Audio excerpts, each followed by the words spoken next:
Ladies and gentlemen, welcome to another edition of When Ebenezer Talks. I am delighted to have one of my mother's friends, Mrs. DeCola Johnson, with us. Mrs. Johnson, thank you for joining us today for When Ebenezer Talks. I'm so grateful to have you here with us. Thank you for asking me to be with you. Yes, ma'am. We're going to talk today about Black history from the Eastern Shore perspective. Go ahead. Go ahead. You are the daughter of a school teacher. Yes. You were raised during segregation. Yes. During Jim Crow. Yes. Tell us how your childhood was growing up as a young Black female on the Eastern Shore. How was life? And your mother was a school teacher, so that's probably a little different from what most people tell us about that. My mother was a first grade teacher all her life. She loved teaching first grade. Now going back, let's go back up a little bit. My father was a principal at Boston Elementary School. Okay. So I grew up in the teaching atmosphere. Well, really, for me, it was a learning situation. It was enjoyable. And I used to listen to my mother as she would talk about the textbooks they had to use. Of course, they were hand-me-down textbooks. We never had any new textbooks going to school. You got whatever was left over from the white schools. Mm-hmm. But surprisingly, Black teachers knew how to take those textbooks and make you feel like you had a brand new book. Mm-hmm.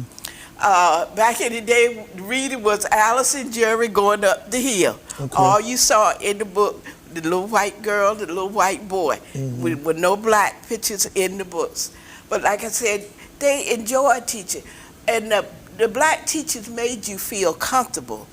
If you had a problem, they would research that problem. What I mean research, they would go into your home mm-hmm. to find out what was causing the problem. I remember one time my mother had a student and he could not see. For the longest time, she couldn't figure out what was going on. Finally, she went and talked with the mother. The mother decided to take the young student to the doctor, the eye doctor. Come find out he needed glasses. Mm-hmm. This was his problem. And if there were clothes or food, anything needed, the teachers got together. Like I say, you were a family. Mm-hmm. You were a part of their family. And this was in a one-room school? And I went to a four-room school. Four-room school? Four-room school. Okay. But they did have one-room schools. Mm-hmm. But I went to Boston Elementary School. There were 4 rooms at that school. Where was Boston Elementary School? In Boston. In Little Boston. In Little Boston. Boston. What you call Little Boston there. That is where Boston Elementary School was. Okay. We had our programs, Christmas programs, Easter programs, and don't even mention Black History programs. Mm-hmm. And if you were in a program, you were not going to get up there with a piece of paper folded up. You had to learn that part. I remember one year, Reverend Button, I wanted to do the Christmas story from the Bible and the night before Christmas. I actually learned both. I learned both. Surprisingly, I could only do one. Mm-hmm. Another friend of mine named Jacqueline James, mm-hmm. she was selected to do the other. Mm-hmm. Right now, I can't remember which one, what we did. Yeah. But that upset me that I couldn't do both. That's what was drilled into us. Be proud of yourself. Stand up with your shoulders up and head back and do your best at all times. And you all had these programs in the school, or did you carry them into the church? Where did you? They were in the school, mm-hmm. but you were also connected with the churches, because I was fortunate enough, sometimes I would be at my church, New Mount Zion Baptist Church, and also travel over to Shiloh Baptist Church and Holy Trinity to be on the programs. Okay. Yes. Okay. So education for Black people back then consisted of 1 to 4 room schools, what we call hand-me-down books. Yes. 2 to 3 teachers in one room, but you all felt that you really learned something. You couldn't tell, other than there were no white people in the building, you really didn't feel like you were segregated. No, at the time, I'm going to be honest with you, I did not feel like I was segregated. I guess I was taught by the pride, and we knew what to look out for, and we did like we were told from your parents. For one thing, if you didn't do like you were told, if someone in the neighborhood who saw you doing wrong, oh boy, they were gonna let your mother, father know. I saw so and so, and she was out of place at the time. So all that we would in school, in the neighborhood, and in the church, you were a family. How was the community? Do you remember facing a lot of racist situations as you were growing up?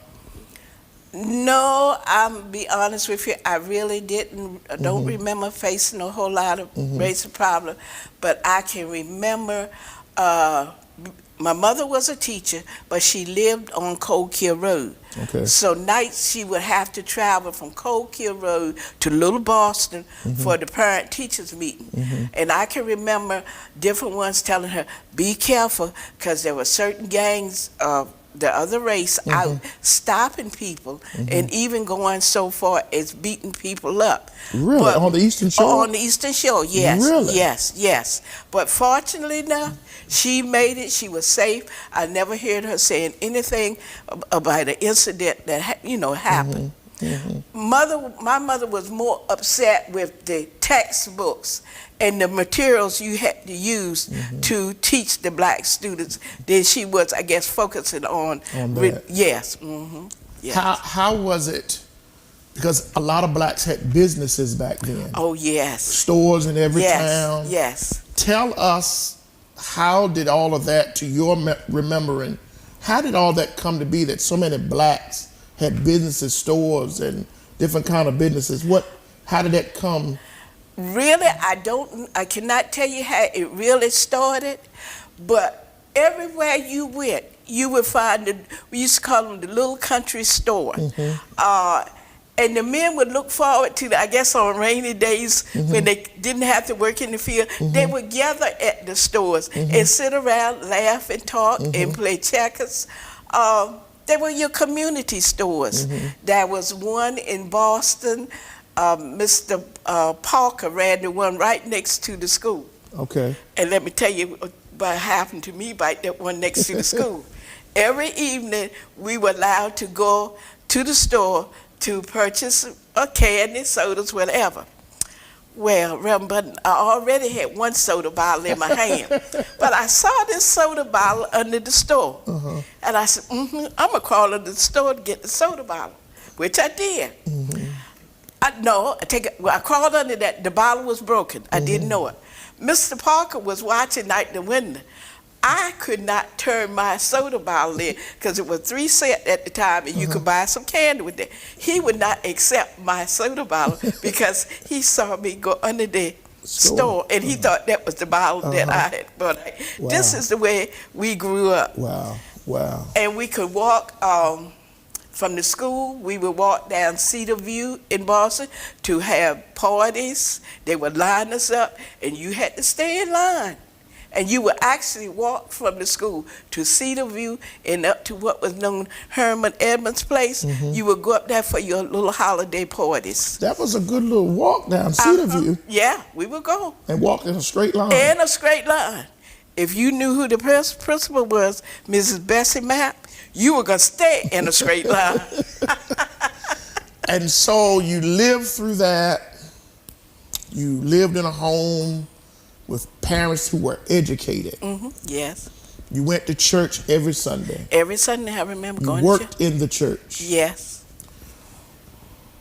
What do you think, and we'll get back to the olden days in a minute, but what do you think has happened to our race, fast forward to 2025? What do you think is one of the main problems that you see with us as a race now in comparison to the days of walking down Cedar View in a straight line? We're tying the church in. Back in the day, as black, the church was all that we had. Your church was your place of worship, your community gathering center, your social hall for activities. That was all we had at the time. You depended on the church for news from the NAACP. You went to the church to find out what that news was all about. Everyone did not have a telephone. Did not have television at that time. Really? You might have that little radio. You had to dial it in, then you had to sit with your ear right up next to the radio to hear what was going on.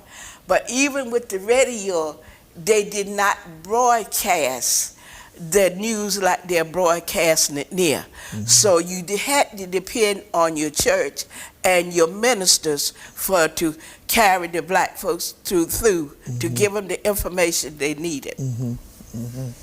And did you play a lot as children in the neighborhood? Was there a lot of play? Because you lived in neighborhoods and there had to be some white people around the corner, around the bend. Did you all play any together, or did you stayed separate, segregated in every way? For as I know, we stayed separate in any way. At least in my neighborhood, we did. There were blacks down on the corner, whites down on the corner, because we had the store, Herman Bunnett's store. Okay. We were treated fairly when you went in the store. I didn't see any difference. And that could be because they knew you. You were from the neighborhood. They knew who you were. So I'm going to say that. But we did not have, I don't remember playing with any whites, no. And you were able to go to high school? Yes. And graduate from high school? And graduate from high school. Which during that time, everybody was not privileged to graduate from high school. Is that true? Is that accurate? Some were not able. I say before my time, they were all not able to go to high school, complete high school. But most of them that I went to high school with, they were able to graduate, yes. And the high schools were still segregated? At the time, they were still segregated. Because I remember while I was still in high school, that's when they start talking about integration. And Reverend Button, I was saying to myself, I hope my parents don't send me to the white schools. I wanted to stay with the blacks, where I had started and graduate from Murray and Smith High School. Did you make it out before the integration? Yeah, I made it out before the integration. So how was it? Let's talk about that. Integration 1970 or 1960 what? Now, I graduated in 1966. Okay. So integration came, I think, 1970. Her husband is here too. In 1970. Okay. So tell us about that. How was it hard on the Eastern Shore? Was it a lot of rioting? Were people angry? Were people upset? How was it on the Eastern Shore when segregation came about? Well, see, as far as education is concerned. Okay, when the integration came about, I was not here on the show. Okay. Okay. But I can tell you some incidents I've heard.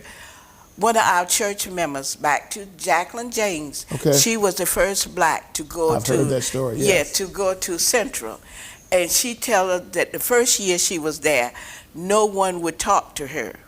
She would be sitting on one side of the room and whites on the other side. And that it was a lonely year.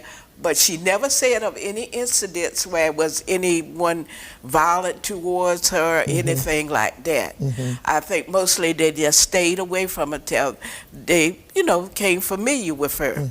And I cannot tell of, I don't remember hearing of actually any incidents except for, like I said, the crowd that were looking for people. And then at that time, me being a child, you did not hear all of that because older people didn't talk around. No, they didn't talk around. That's right. And if they found out you were even listening to the conversation, you were in trouble. That's true. That's true. That's true. So what, as we conclude this interview, I ask everyone I interview this question.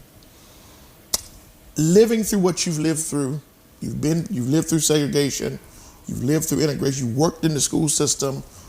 All I know of you, and I've known you 49 years, so you've been in the school system all I've ever known. 41 years I was just. What do you say to the generation of blacks today? From your experience, from what you've seen, from how God has blessed you, you've raised a son, you have lived what we would call a successful life on the Eastern Shore. What advice do you give, especially to females, black females? What do you say to that little girl that comes to you and says, I heard your mother was a school teacher, your father was a principal, and I've watched you at Mount Zion. I want to be like you. What do you say to them? The first thing I would say, love yourself. Okay. You have to love yourself before you can love anyone else. Okay. That's what I would even tell the students in school. Love and respect yourself. That respect will take you a long ways. Mm-hmm. Have pride in what you're doing. Everyone is not going to do on the same level, participate on the same level, but do your best at what you're doing. If you can only sing one song that you love, make that your best song that you can sing. Mm-hmm. And my people, if you're on a program and you have two little words to say, say that without the paper in your hand. Yes, mm-hmm. Yes. Mm-hmm. If you need a paper, like I'm realizing here where we do the plays in church, it's difficult for older people to learn a lot of lines. Mm-hmm. So I'm telling them, just put your paper in a folder. Mm-hmm. Let it be out nice and neat. Mm-hmm. But just your pride. Mm-hmm. Pride will take you a mm-hmm. long way. Pride in yourself. Mm-hmm. Do you regret coming back to the shore? No. I love the shore. Okay. I do not regret it. Okay. Mm-hmm. Okay. No. Okay. Ladies and gentlemen, thank you so much, Ms. Johnson, for joining us. Ladies and gentlemen, thank you for joining us in this another episode as we celebrate Black History. Today, we really wanted to hear from someone who lived on the Eastern Shore during the times of segregation and even integration. And so, Mrs. Johnson, thank you again for joining us. Thank you for inviting me. Yes, ma'am. Until next time, I'm Palmer Bunting. God bless you and God keep you until we meet again. Peace.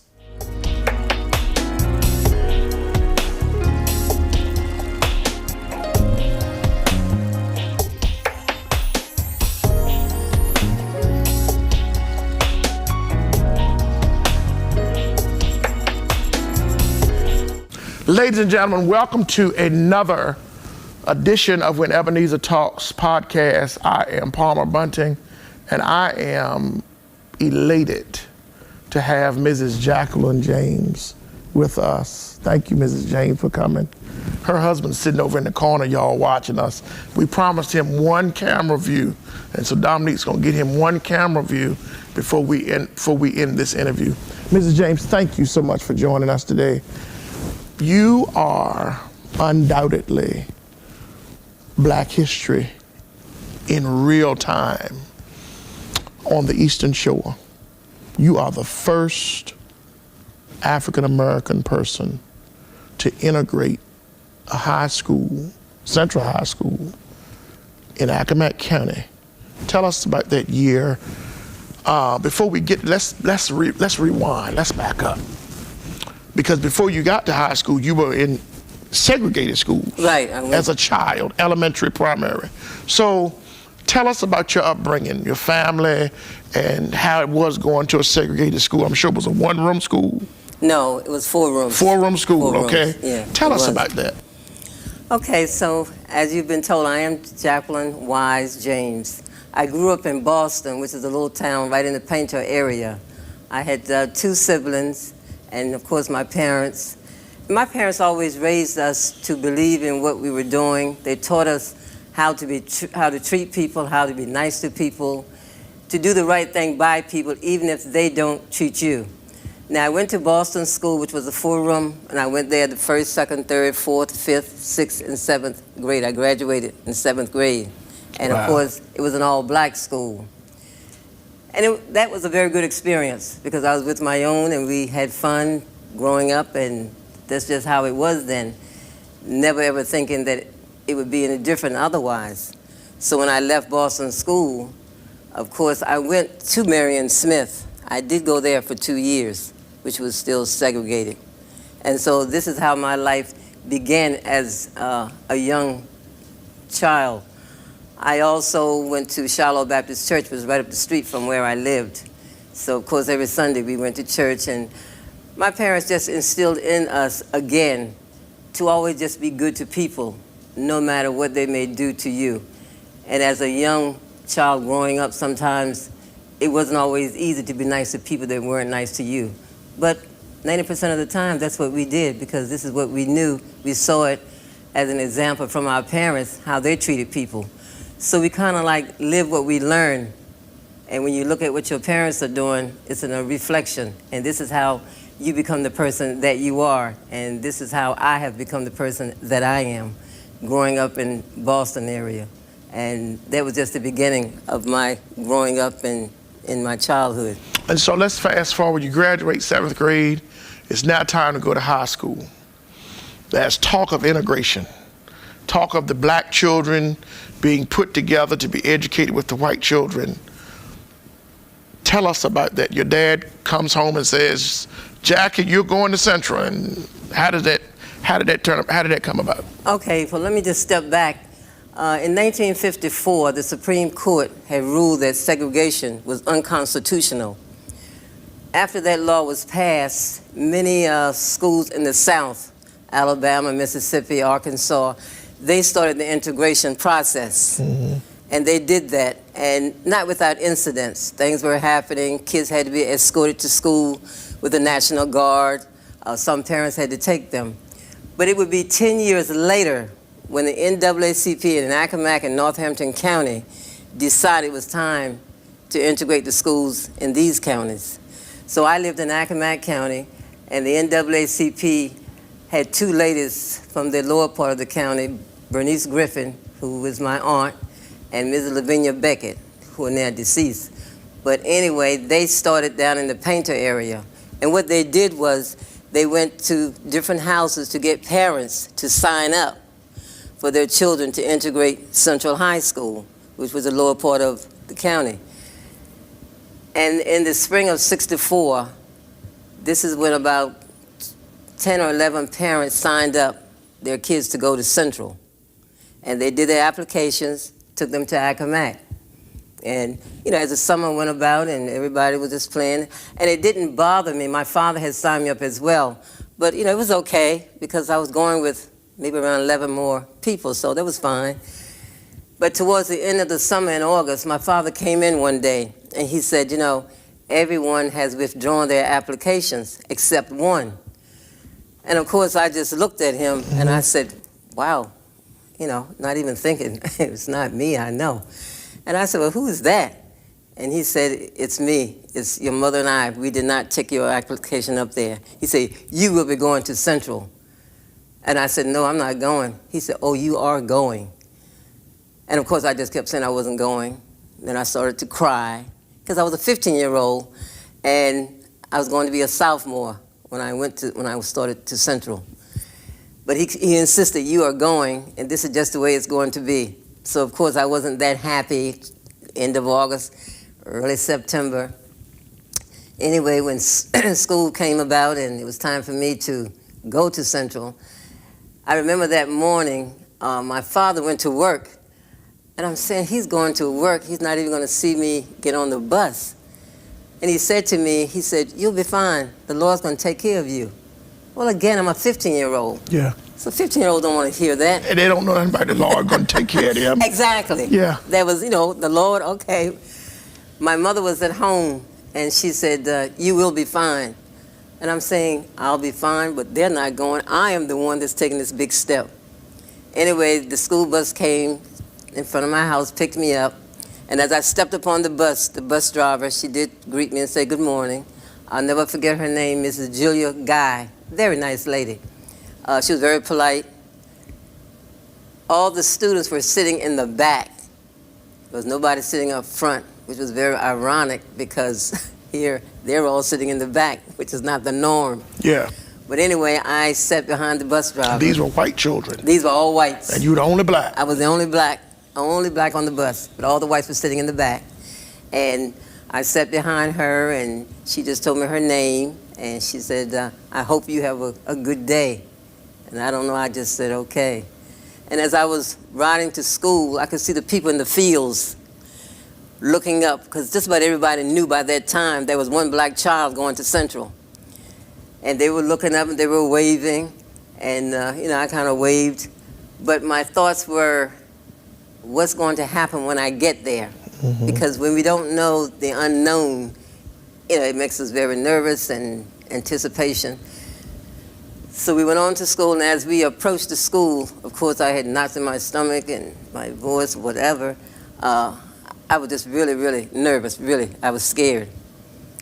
As we drove up on the school grounds, there were a couple of teachers outside.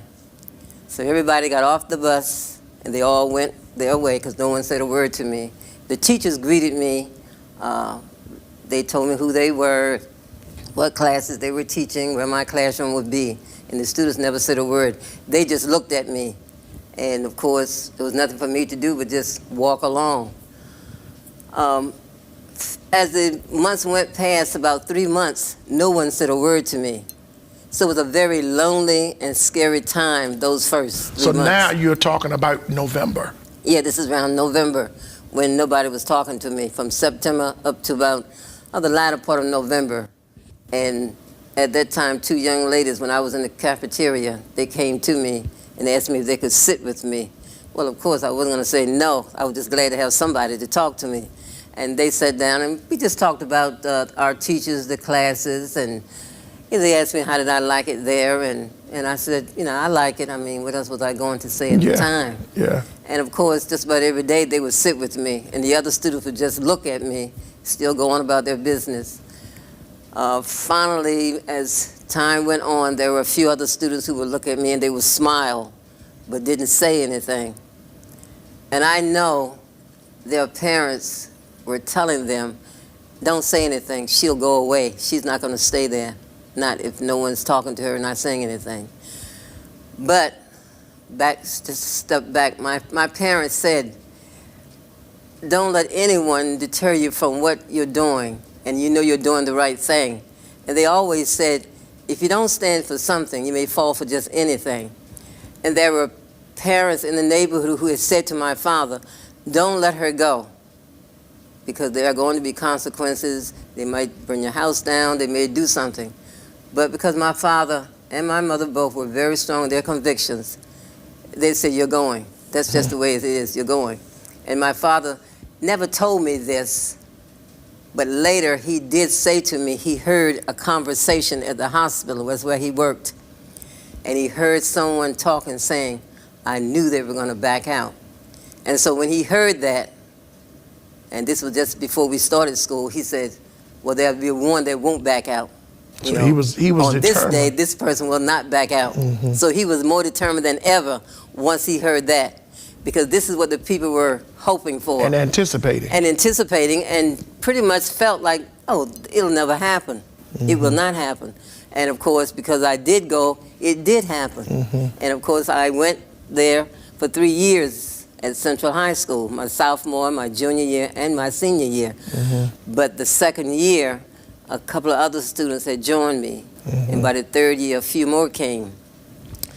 Of those that didn't come with me when they were supposed to, later on I saw them as well. And they said to me, Jackie, I wish my parents had made us go.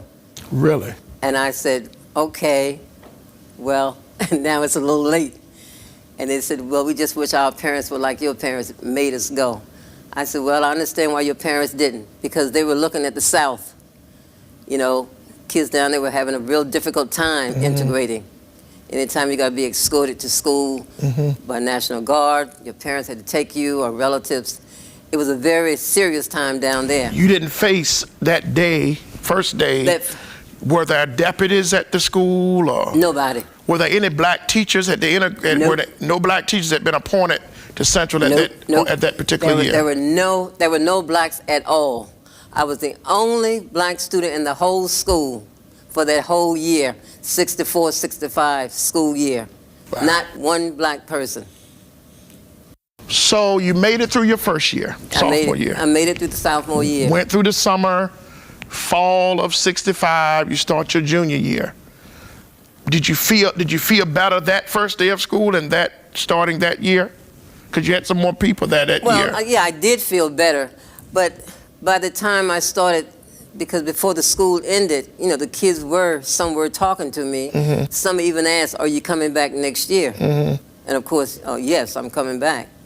So when I became a junior and I went back to school, I was happy to see other students, but I still was comfortable because just before school had closed, they had started talking to me. You had made some friends. So I had made a few friends, Mm-hmm. so that made it much easier.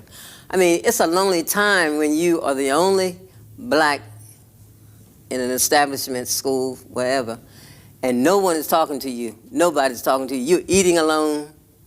You go in the bathroom sometimes, stand in there for a few minutes, you come back out. You go to a classroom, you just sit there and wait for the class because there's no one talking to you. How were the teachers towards you as it relates to your schoolwork? Because we already know how smart we've always known. I've always admired that about you. So how were the teachers towards you when it came to you doing your schoolwork? Did they treat you any differently? I have to say, now I'm just speaking for what I saw, the teachers treated me really nice. Even that first day, as I said, you know, they greeted me, they told me where my classroom would be. Even a few of them said to me, if you ever have any problems, come to us, we're here to help you. I can't say any of the teachers that I can recall treated me indifferent or made me feel so uncomfortable that I dreaded going to the classroom. Now that I have always said, and I'll always stick to that the teachers treated me very nice. Mm-hmm. I mean, I can't even say anything negative about them as far as what I could see. Mm-hmm. And so that made it a little easier in the classroom, knowing that the teachers were treating me nice. I mean, even though the students weren't, and they were just ignoring me, but that was just something my parents said I would just have to suck up, that's what they said, and just go ahead and do your classwork and come home. And I just said, okay. But, you know, easier said than done because they weren't doing it, I was doing it. But I did it anyway because this is what they said I had to do. I did it. And I had spoken at a school where there were white students. And one of the students said to me, well, if you didn't want to do it, why did you do it? I said, because growing up in the era where I grew up, if your parents said you had to do something, right, that's what you did, whether you wanted to or not. And then the child said, oh, well, if my parents told me, I wouldn't do it. And I said, okay. But I said, my parents said you do it, I did it. And that's what I did. So that's why I did what I did. And I was a better person for doing it. I was grateful to them afterwards. I wasn't too happy with them in the very beginning. Yeah. Not at all. Not at all. I was not happy. But I appreciated them standing their ground and doing what they did. It made me feel good. It also showed me that when you believe in something, then you need to stand your ground and just do it. Mm-hmm. And don't let other people influence you otherwise because they're going a different way and that's okay. But what you believe in, you need to stay with it and not let them drag you down wherever they're going. Mm-hmm. And that's just how my parents were. My father was more so than my mother. Very adamant about things about what you had to do, what you must do. Don't worry about what people say about you. There's one thing he would always say too. Don't worry about what people will say to you, what they'll say about you. Mm-hmm. Because these people come and go. And sometimes they will say that and then later they'll come back to you, perhaps he said, and say they wish they're sorry. And he was right because these students did say to me, some of them, that they were sorry. Some students said they wish they had talked to me, but they didn't. But I understood, and so I never had any animosity against them. I understood why they acted the way they did. Mm-hmm. Because we don't know what was going on in those households as time approached for me to come, what the parents were saying to these kids. And you have no clue as to whether they were trying to make them think that you were going to bother them because they've always tried to paint us as a race as being negative. And you never know what they may have said. So it's safe to say, Ms. James, that this moment in your life helped you become who you are today. Oh, definitely. Self-esteem, feeling good about myself. I mean, it just made me feel like I could just do anything that I put my mind to do. And it all came because of this. But I give credit to my parents, because we know I would not have done it if they had said, you don't have to go. I wouldn't have gone. But because of the way they were and what they believed in, I went. Did you participate or attend? And I don't know if anyone's ever asked you this, and the countless times you've talked about this. Did you participate or attend any of the sporting events at the school? Any things like extracurricular activities? You know, I really didn't. And the reason was, again, because no one was talking to me, so they weren't going to accept me. I mean, I guess I could have joined, but what would be the point joining these organizations and they're ignoring you, acting like you're not even there? I mean, you know, it was bad enough that I was going there, but to join. But I did go home with one of the teachers once when I was taking a home economics class, and she had a group of us, and she took us to her house. We had done some sewing and some displays and whatever, and I did go with the group then. Okay. Because that teacher, Mrs. Martin, like I said, I will never forget the teachers that I had, and she said that we are all going to my house. And so, of course, I just sat there, and she said, we are all going, we are all going. And I just said to myself, okay, I guess you're talking about me too then. So I went. Okay. And it was a good experience being at her house and around the other students. Okay. And I have to say, some have said that I was chosen to go there. I wasn't chosen by a group. I was chosen by my parents. They're the ones who said, but not a group that said I could handle it. I knew how to carry myself. I knew what to say, when not to say.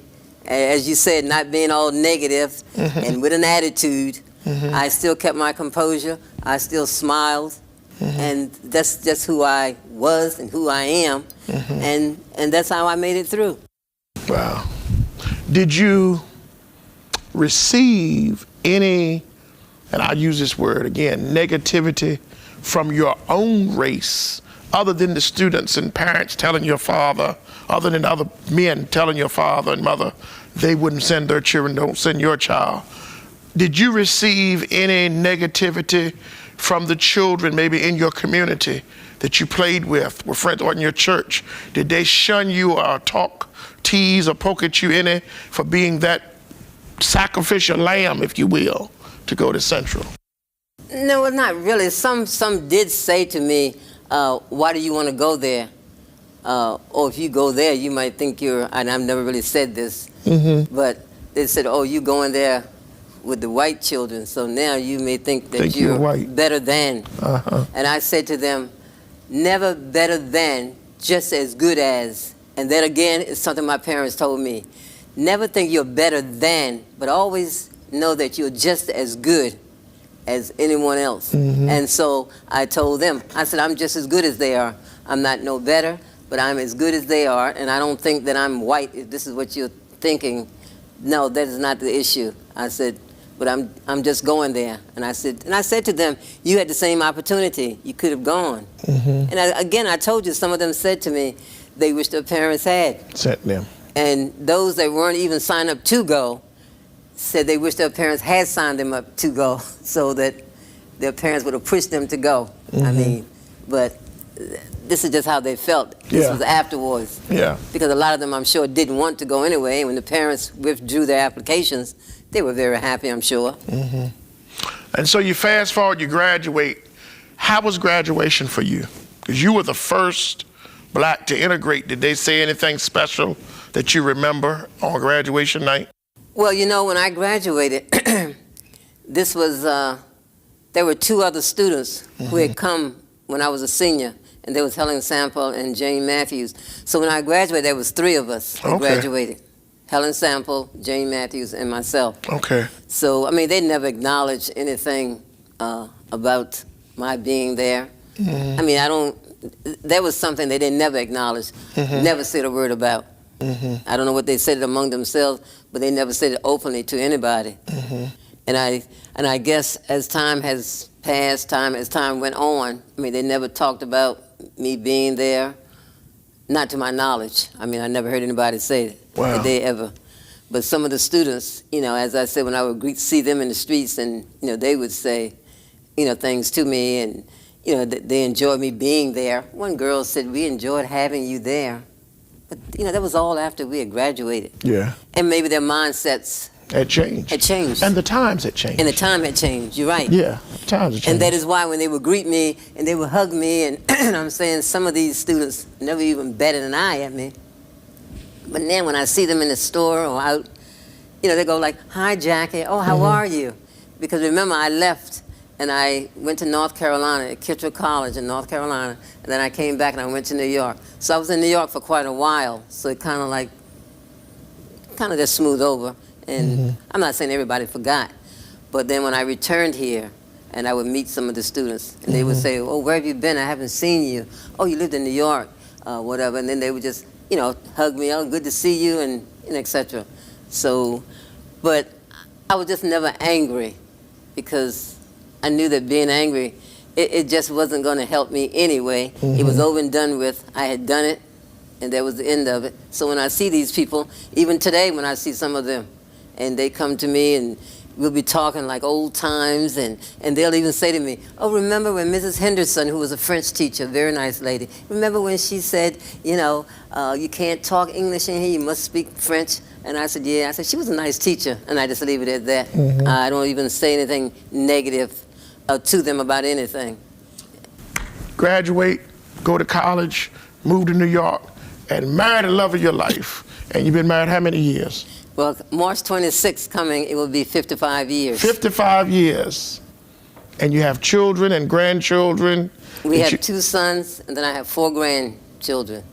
I have a granddaughter in North Carolina who is a paralegal. I have another granddaughter up near Albany, New York. She's a chemist. Okay. And then I have a grandson who will be graduating in June, and he's been accepted at Bowie State University. And he's also into the National Honor Society. And then I have the 13-year-old who will be going into 9th grade in September of 25. So. And I want to take executive privilege and say your family, your children, grandchildren are blessed in those areas because their mother and their grandmother made that move. Had you not made that move, they might not would have seen an example to follow, because they heard this story countless times. They do, and they have my picture, as I had shown you the article. They have it on the refrigerator. And what they say to me, "Oh, you are a hero. You are a hero. Oh, you wow. Are. And you did that. How could you have done that?" My oldest, she says that sometimes. "Grandma, I can't believe you actually went there alone. Oh my, your parents let you go?" Because, she's 30 years old now. So she can't even fathom anything as far as segregation. And when I talk to her about some of the things, she just looks at me. And once she said to me, "Oh, if I was growing up then," I said, "Wait, if you were growing up then, you would have done exactly what everybody else was doing, because that's just the way it was. It was the way of life. And that's what we did. So that's just the end of that." And she just shakes her head. "Well, I couldn't have lived in that time." I said, "Well, you wouldn't have no choice. If you were born in that time, you lived in that time." It was a very different time than what it is now. It is. And so God has truly blessed you. Oh, definitely. And I want to thank you for sharing your story with us. You have made the Eastern Shore very proud. You made your family very proud. Your church family very proud. She's very active in Mount Zion Church, New Mount Zion Church. And so I thank you, Ms. James. I want to give you the same question that I ask everybody when we close out. Well, can I say that Yes, the ma'am. scripture that I always lean on is Philippians 4:13, that I can do all things through Christ who strengthens me. And so I pray on a lot of stuff. Even when I was in New York, I didn't go to church all the time, but I knew there was a God. But I would pray on things, and I could see how God worked it out. And I mean, again, I wasn't always in church, but that has nothing to do with being in the building. It's all in what's in your heart and what you believe. And what you believe. And if you believe that He is, then He will do whatever you ask Him to do. What do you say to the little black girl that comes up to you and says, Miss Jackie, my mama told me about your story. I want to have courage and bravery like you. I want to be like you. What do you say to them? Well, what I say to what I would say, what I have said, because some have said that to me, that you said that. I'm sure. And I say to them, you can be and you can do anything that you want to be or what you want to do. But I say to them, first of all, listen to your parents. Whatever you do, listen to your parents, what they're telling you. And don't let anyone keep you from doing what you want to do. Never let anyone deter you. And also, be able to think for yourself. Don't be a follower of a crowd. And when you feel something is wrong, then don't do it. And I know young people want to belong more than ever. So I know it's a very difficult time for young people now because they want to do with the status quo. They want to do what everybody else is doing. And this is the one thing that we're trying to express to the kids. Don't try to be like everybody else. Just be who you are and be what you are, but not trying to look at somebody else and be like them, because we're all individual and God made us all different. So he doesn't expect everybody to be just like everybody. You know, you're a preacher, Pastor Kelvin's a preacher. You don't preach the way he does, he doesn't preach the way you do. You both get the same message, but you're not trying to be like each other. Everybody has their own individuality. That's right. And this is what I try to say to the young people now. And kids growing up now, because they're so impressionable, that what they see is not always what it is. But because they see it, they believe it. Yeah. And so the young ladies, I always say to them, carry yourself in a respectful way that when you walk in a place or when you're walking down the street, no one can say little negative things about you, because you can walk with your head up high and you don't let the young men or whoever say a lot of negative stuff about you. And stand your ground in something you believe in. Because again, if you don't believe in something, then you may just fall for anything. And this is where trouble begins. Yeah. So this is what I say to a lot of the young people, and I've said it, to quite a few that have asked me, well, how did you do this? Well, I like the way you carry yourself, or I'm just saying little things like that. And that doesn't make me feel like I'm better than and I'm this great person. But it's just common sense. And it's trying to teach our young ladies and young men as well to do the best you can and be who you are and not go along with the status quo, because so many kids now are just going along because they see so much stuff. And again, like you were saying with social media. Social media. I mean, that has totally just destroyed so many young people. Kids being bullied, then they end up committing suicide. So young people, they have a lot to deal with. Yes. You have to be strong. Yes. I mean, really strong to be able to withdraw from some of these negativities that are going on. Such words of wisdom coming from one of our own local Eastern Shore Black history heroes. And so we thank God for you so very much. Ladies and gentlemen, thank you so much for joining us at another episode of When Ebenezer Talks. God bless you. Until next time. And thank you. Thank you. Thank you, Ernest James.